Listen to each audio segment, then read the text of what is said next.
काल गुढीपाडव्यानिमित्त माननीय राजसाहेबांनी शिवतीर्थावर जी प्रचंड अशी जाहीर सभा घेतली, त्या सभेमध्ये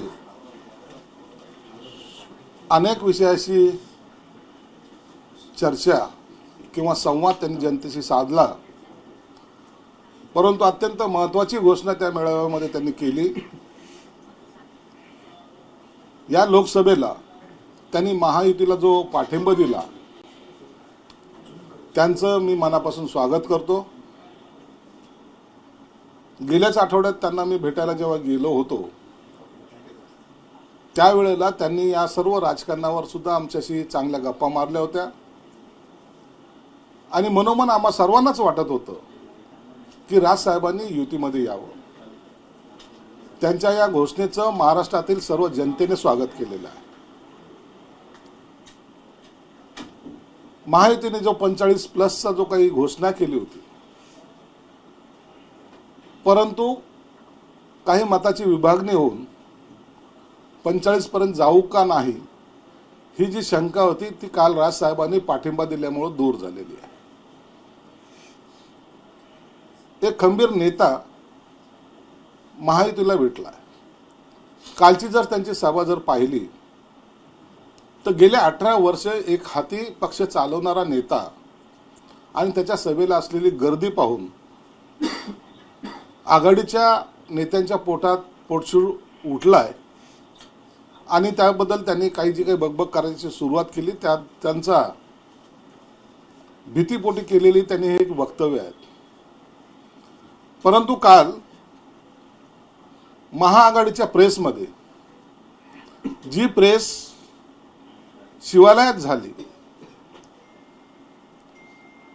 जे शिवसेनेचं कार्यालय आहे त्यामध्ये झाली आणि त्यामध्ये उठावा गटाच्या नेत्यांनी ज्या पद्धतीनं मोदी साहेबांबरोबर गेलेली शिवसेना हा चायनीज माल आहे म्हणून ज्याचा उल्लेख केला, मला त्यांची कीव करावीशी वाटते। ज्या शिवसैनिकांनी 40 ते 50 वर्ष शिवसेना प्रमुखाबरोबर घालवली, ज्यांनी पक्ष वाढण्यासाठी अहोरात्र मेहनत घेतली, त्यांना आज तुम्ही चायनीज माल म्हणले, हा शिवसैनिकांचा अपमान त्यांनी आज काल केलेला आहे। शिवालयात कशाला बैठक घ्यायची, शिवालयात कशाला प्रेस घ्यायची, त्यांनी मातोश्रीवर घेतली पाहिजे होती।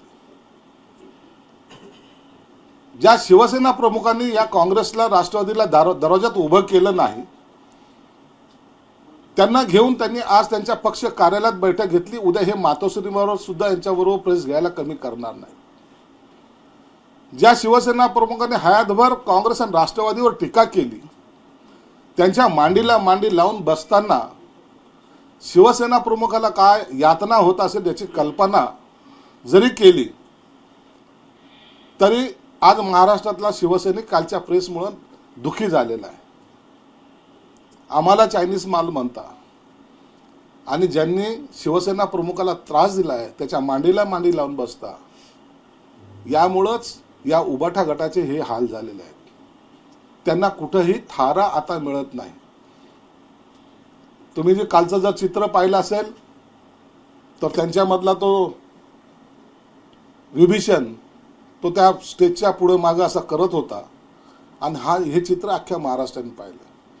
म्हणून आघाडीमध्ये तुम्ही किती वल्गना करा, आता कितीही तुम्ही आरोप प्रत्यारोप करायचा प्रयत्न करा, परंतु या लोकसभेमध्ये ही आघाडी नेस्तनाबूत होईल एवढं मात्र खरं आहे। म्हणून आघाडीचं जे काही आजच्या घडीला जे चाललंय त्या महाराष्ट्राच्या जनतेने नाकारल्यामुळं त्यांना आता त्यांची जागा निश्चित पाहायला मिळेल। ठाकरेंच्या विरोधात एक असा ठाकरे उभा केलाय कारण तुम्हाला प्रचारासाठी आणि सगळ्याच गोष्टींसाठी त्यांची गरज होती, अशा पद्धतीने टीका होती। राज ठाकरेंना उभा करायचं कोणाची हिंमत नाहीये। राज ठाकरे हे नेतृत्व मी अनेक 40 वर्षापासून पाहतोय। शिवसेना प्रमुख जेव्हा मराठवाड्याच्या दौऱ्यावर असायचे किंवा कुठे जायचे त्या टायमाला राज ठाकरे हा सावलीसारखा शिवसेना प्रमुखाच्या बरोबर असायचा। अनेक वेळा जर तुम्ही पाहिलं तर जेव्हा त्यांनी शिवसेना प्रमुखाशी संबंध तोडले त्या दिवसापासून आज तागायत त्यांनी स्वतःच्या हिमतीवर त्यांनी त्यांचा पक्ष चालवलेला आहे. म्हणून आम्हाला त्यांना ते नाहीत म्हणून हे घ्यायचं असा रिप्लेसमेंट राजसाहेबांची होऊ शकत नाही. तर त्यांचं एक वेगळं नेतृत्व आहे आणि त्यांच्याकडे असलेला जो मास लीडर ज्याला म्हणतात तो बेस त्यांच्याकडे आहे. म्हणून त्याचा फायदा हा महायुतीला होणार आहे. राज ठाकरे यांनी आतापर्यंत मोदींवेळेस वारंवार विरोधात भूमिका घेतली. त्याच्यानंतर त्यांनी त्यांची विरोधी तलवार मॅन करून महायुतीसोबत येण्यामुळे कुठेतरी याच्यामध्ये अर्थकारण झालेलं आहे असं सोशल मीडियावर कालपासून प्रचंड टीका सुरू झाली आहे. अर्थकारण झालं, खोके घेतले, यांच्याकडे दुसरा विषय काय? राजसाहेबांना मी पैसे दिले का? राजसाहेबांनी कालच्या सभेत सुद्धा सांगितलं की मला जे त्यांचे विचार पडतात त्यामुळे मी आज दिलेला पाठिंबा. जर उद्या एखादी गोष्ट मला पटली नाही तर मी हे राजचं तोंड आहे हे कधी उघडेल हे त्यांनी कालही जाहीर सभेत सांगितलं. म्हणून स्पष्ट वक्तेपणा जो शिवसेना प्रमुखात होता तोच राजसाहेबांमध्ये असल्यामुळं ते स्पष्टपणे बोलतात. पोटात एक आणि ओटात एक हे जे काय उठाव्या गटाचं धोरण आहे ते राजसाहेबांमध्ये कुठे पाहायला मिळत नाही. म्हणून त्यांना ना कोणी विकत घेऊ शकत ना आर्थिक बाबीवर चर्चा करू शकत. राज ठाकरेंनी मोदींना पाठिंबा दिला आहे पण मात्र शहानी त्यांना कधी कमळावर निवडणूक लढवण्याचा प्रस्ताव दिला होता तो त्यांना मान्य नाही. रेल्वे इंजिन सोडणार नाही असं राज ठाकरेंनी सांगितलं. त्यांनी त्यांची भूमिका स्पष्ट केलेली. मी कोणत्या पक्षाचं चिन्ह घेणार नाही. माझ्या पक्षाचं चिन्ह आहे त्या पक्षावर मी निवडणूक लढणार आहे. परंतु आता लोकसभेला मला कोणतेही मतदारसंघ नकोय, मला राज्यसभा नकोय, मला विधान परिषद नकोय. म्हणून येणाऱ्या विधानसभेचा त्याने एल्गार त्यांच्या कार्यकर्त्याच्या समोर केलेला आहे. शिवसेना तर राज ठाकरेंना मुन्नाबाई म्हणते राजकारणातील. मुन्नाबाई आहे का ते पिता भीष्म आहेत किंवा आणखीन कोण आहेत का ते श्रीकृष्ण आहेत हे तुम्हाला काही दिवसात जाणवेल. ज्यांचं अस्तित्व संपलंय त्यांनी आता टीका आणि टोमणे मारण्यापेक्षा त्यांच्याकडे दुसरा उद्योग राहिलेला नाही. नाना पटोलेंच्या गाडीचा अपघात झालाय आणि त्यांच्या कारला चिरडण्याचा प्रयत्न झाला आहे. कुणीतरी हे जाणीवपूर्वक करताय असा काँग्रेसचा थेट आरोप आहे. विरोधकच करताय तुम्ही सगळे असा आरोप. त्याबद्दल त्यांनी खरं तर संजय राऊतकडे शंकेचे पाल चुकचुकते आमची पण. कारण की ह्या आघाडीमध्ये जर नाना पटोलेचा जर कोणी जर दुश्मन असेल विरोधक असेल तर तो संजय राऊत आहे. म्हणून याची पोलीस चौकशी झाली पाहिजे आणि कोण याच्या पाठीमागे आहे याचाही शोध घेतला पाहिजे. राज ठाकरेंच्या बोलण्यामध्ये एक विसंगती जाणवली. ते म्हणतात की राजकीय व्यभिचाराला पाठिंबा देऊ नका आणि दुसऱ्या बाजूला ते भाजपला बिनशर्त पाठिंबा देतात. विसंगती वाटते की नाही नाही, कशाची विसंगती आहे? राजकीय व्यभिचार करणारे कोण आहेत? हे का कोण? शरद पवार कोण आहेत? हे काँग्रेस कोण आहेत? आणि ज्यांच्याबरोबर कधी जायचं नाही असं ज्या शिवसेना प्रमुखांनी म्हणलं होतं त्यांच्याबरोबर मांडीला मांडी लावून पण बसणारे कोण आहेत? हे राजकीय व्यभिचार ह्या लोकांनी केलेला आहे. म्हणून त्यांच्याबरोबर न जाता ते आज भाजपबरोबर या युतीमध्ये आलेले आहेत. म्हणून त्यांचं आम्ही स्वागत केलेलं आहे. 2019ला देवेंद्र फडणवीस राज ठाकरेंना म्हणाले होते की राज ठाकरे हे आपलं इंजिन किरायाने भाड्यानं देतात. 2019ला कोण काय म्हणलं होतं? संजय राऊत हे मोदी समोर कसे झुकत होते, उबाटा गटाचे नेते कसे झुकत होते, हा जर पूर्वीचा इतिहास पाहिला ना तर यांचे मोदी साहेब म्हणणारे आज मोदीच्या विरोधात बोलतायत. त्यांचे आता सगळ्या व्हिडिओ क्लिप बाहेर येत आहेत आणि म्हणून त्यांच्यावर आरोप करण्यापेक्षा पहिलं स्वतःच्या याच्यामध्ये झाकून पाहिलं पाहिजे की आपण काय बोलत होतो. राज ठाकरेंची इतकी तुम्ही भक्कम बाजू घेताय मात्र राज ठाकरे म्हणतात की माझा फक्त मोदींना पाठिंबा आहे. याचा अर्थ शिंदेंना आणि राष्ट्रवादींना पाठिंबा आहे असं होत नाही.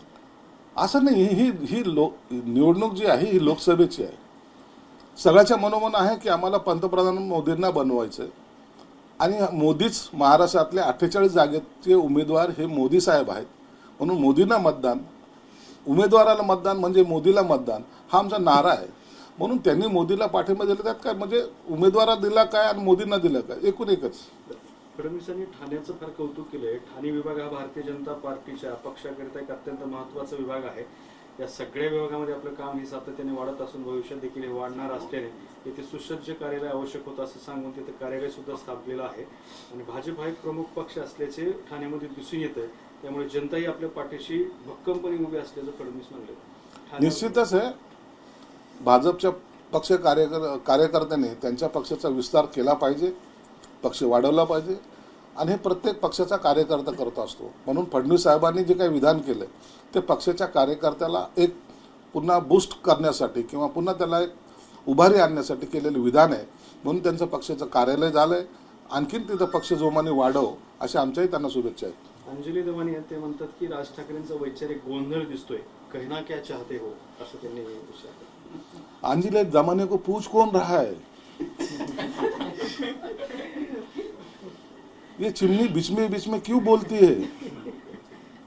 राजकीय अस्तित्व आहे, कोणत्या पक्षाचे आहात तुम्ही? काहीतरी ट्विट करायचं, कुठेतरी आपलं नाव अस्तित्वात आणायचं, कुठेतरी फोकसमध्ये आणायचं. अरे बंद करा हे धंदे. म्हणून यांच्यावर कॉमेंट्स करणं योग्य नाही आहे. इथलं काय संभाजीनगरचं काय होतं आता? संभाजीनगरच्या जागेबाबत काय आहे तुमचं? गेला ना पाडवा. पाडव्याचं मुहूर्त पाडव्याचं मुहूर्त होतं, पाडव्याचं मुहूर्त. संभाजीनगर जागेचा तिढा सुटलेला आहे.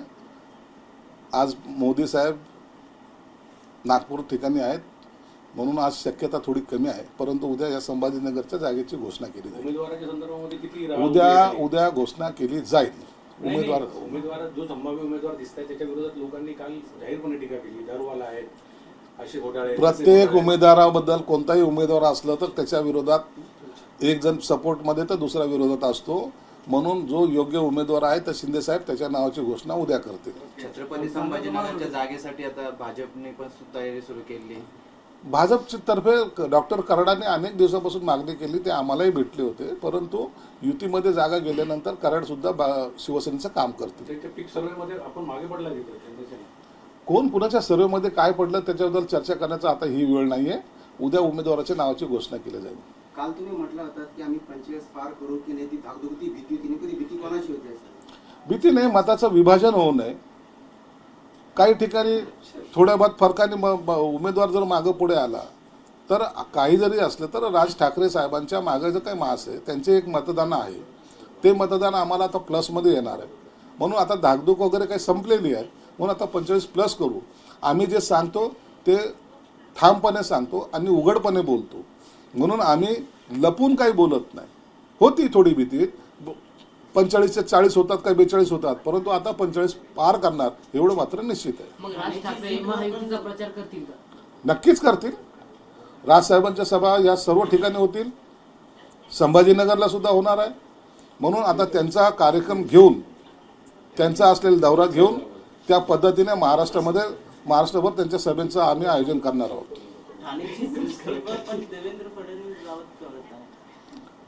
त्यांनी दावा करणे त्या वरिष्ठ पातळीवर त्याची चर्चा संपूर्ण झालेली आहे. म्हणून सांगितलं उद्या काही नावाची घोषणा केली जाईल. वाघ इतक्या लवकर गवत खायला सुरुवात करेल असं वाटलं नव्हतं, असा टोला विजय वडेट्टीवार यांनी राज ठाकरे. वडट्टीवार वाघ म्हणतात हे काय कमी आहे? शेळ्याच्या कळपामधलं एखाद्याने दुसऱ्याला वाघ म्हणणं हे याच्यासाठी काळीच लागतं. आणि मला वाटतं वडट्टीवार सुद्धा काही दिवसानंतर आमच्याकडे येतील. याची सुद्धा त्याच्याबद्दल थोडं शंका घेण्याचं काही कारण नाही. त्यांचं सुद्धा काँग्रेसमध्ये असलेलं अस्तित्व, नाना पटोलेचं काँग्रेसमध्ये असलेलं अस्तित्व हे अख्खा महाराष्ट्र पाहतोय. म्हणून त्यांची असलेली बेचैनी ते काही दिवसानंतर उघड करतील एवढं मात्र निश्चित आहे. खासदार झाले की पालकमंत्री तुम्हीच का? खासदार झाले की मी या गोष्टीवर इथं चर्चा करायला बसलेलो नाही. मग कशा? कोण पालकमंत्री होईल, मग हा कोणी गोट्या खेळेल, अशा ह्या प्रश्नाचं उत्तर या ठिकाणी देणं योग्य नाहीये. या ठिकाणी जे महाराष्ट्रातले प्रश्न आहे त्यावर मी बोलणार आहे. त्यांचं मत आहे ते. महायुतीचा जागा वाटपाचा हत्ती बाहेर विचारणं काम आहे. काय झालं? महायुतीच्या जागा वाटपाचा हत्ती पार झाला, फक्त शेपूट राहिला आहे. तर काही ठिकाणी मैत्रीपूर्ण लढत होईल का यावर सुद्धा चर्चा सुरू आहे. जागा वाटप होईल का मैत्रीपूर्ण लढत? महायुतीमध्ये कुठेही मैत्रीपूर्ण लढत होणार नाही. महायुतीचे ज्या जागा वाटप होतील ते क्लिअर होतील. आणि महायुतीचे जे उमेदवार असतील, भाजपचा असला तर राष्ट्रवादी आणि शिवसेना त्याचा प्रचार करेल. आता मनसे सुद्धा त्यांचा प्रचार करेल. ज्या ठिकाणी शिवसेनेचा असेल तिथं भाजप, राष्ट्रवादी, मनसे त्याचा प्रचार करेल. आणि ज्या ठिकाणी भाजप असेल त्या ठिकाणी शिवसेना, राष्ट्रवादी आणि मनसे त्यांचा प्रचार करणार. एबीपी माझा, उघडा डोळे बघा नीट.